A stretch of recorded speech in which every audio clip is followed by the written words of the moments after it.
Hi guys, it's Blackie. Okay, this is something I haven't done in quite a while. This is going to be a gear review of a WC knife. Now, those of you that have followed my channel know I'm a big fan of WC knives. My Master Woodsman Blackbird was created by William Collins, and I have for years carried WC knives. So, I mean, it's my favorite knife.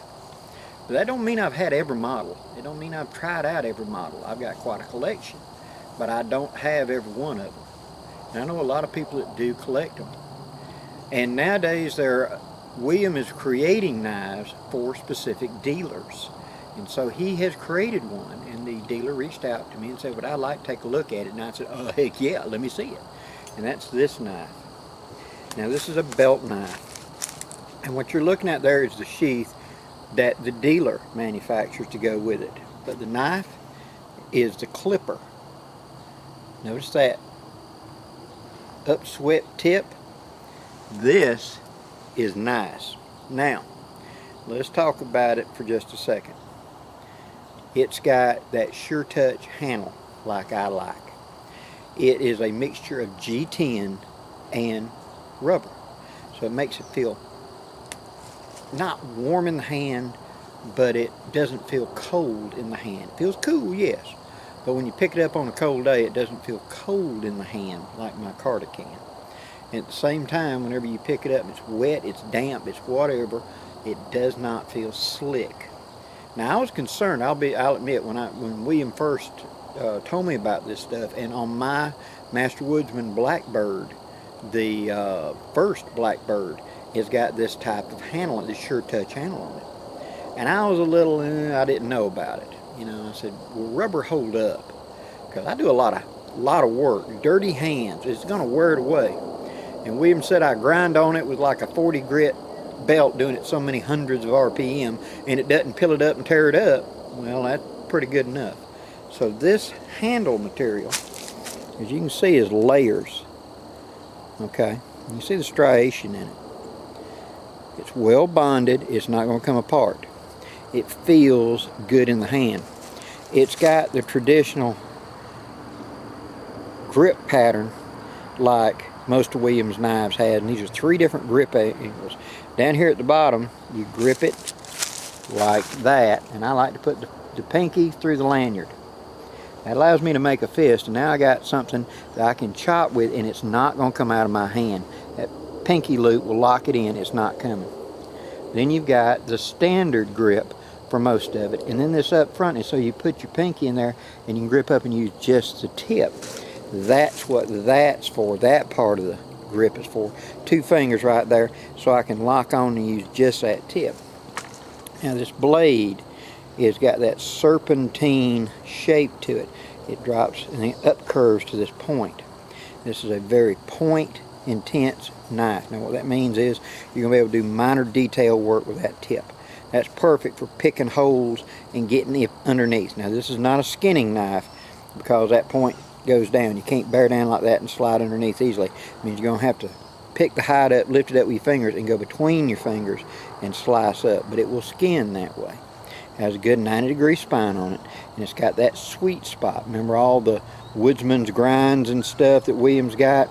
Got the straight part and then the sweet spot. Well, this has got that sweet spot right there, so it'll perfectly anchor around round stock and stuff like that. But where I see this really shine is a meat knife.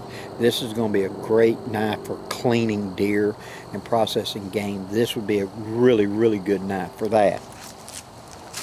When you look at that shape, that flowing shape, when you turn it upside down, now you can see that shape. That is perfect for pushing through the meat and it rolling over and slicing, like you going up and taking that back strap out. You're taking it and going up with, instead of trying to cut down, which you could cut straight down, but you could also get underneath it and pull out on it and do like that and come up, and it would slice in there easy. That tip would be good to go all the way down and carve all the way around to the joint, be able to de-joint a deer, something like that. It's got a very good edge, and this grind is a long grind, so it takes a thin cut. You'll be able to slice things very thinly, very evenly, like meats, fish, stuff like that. It gives you a lot of control with that. and it's already out of the box. Razor sharp, guys. No problem just slicing anything with it. And it's very controllable. It's not too big. And where a lot of people make the mistake of to get too big a knife. Now, I'm a fan of a big knife, and don't get me wrong. For woodscraft, this is a knife for somebody that really wants to do a lot of hunting and game work. And also around the camp, prepping meals. This would be an outstanding knife for that. Processing game stuff like that. And with this sweet spot right here, you would be able to do a little bit of bushcraft work with it. So it's a good hybrid. Like I talked about earlier, my bushcraft knife, the Blackbird, is meant to be a bushcraft knife, and it also serves as a meat knife. This is a meat knife that can also do light bushcraft stuff. You wouldn't want to beat on them, not because of the quality, but because of that upswept tip. It's a thin knife. This is meant for cutting and slicing. And if that's the bulk of what you do, this is the knife for you right here. Even more so than like my Master Woodsman, which I dearly love. But this would have a distinct advantage over that because of its serpentine.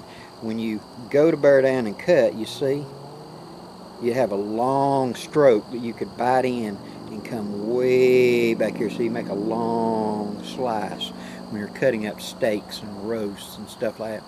When you're boning, you're going down and following the big thigh bone up to open, take that big ham off, because you're going to do it as one big roast, or the shoulder off as one big roast and deboning. This would be the knife. That tip you could easily control and follow the joints and things like that.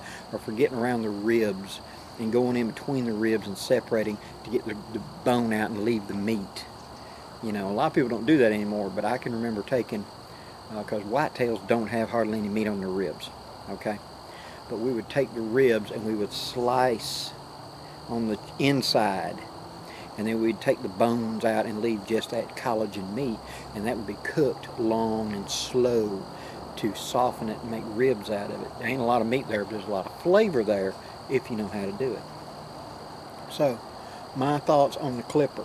A, it's a WC knife. You know where my opinion is going to be. You know, William Collins is one of the greatest knife wizards that's ever lived, in my opinion. So this would be a great knife. Now, these are available for pre-order right now, and I'm going to put the link right down here. So, these are available for pre-order from the dealer, and I will put the link, information, here. Mid-December. So if you want to pre-order them, contact him, find out the price, and etc. This was a loaner. This is the prototypes. This is going back. Blackie ain't even got one yet. But if you would like another WC knife, this is a nice one, guys. And he creates the sheaths. So it's good full grain leather. That's a good sheath. That's a good feel sheath right there. And I'd have no problem carrying that. So if you'd like to add one to your collection, please contact that link right down there and talk to the man about it, because I think he'd be very happy. Till next time, guys, I'm Blackie wishing you safe journeys. Have a great day, guys.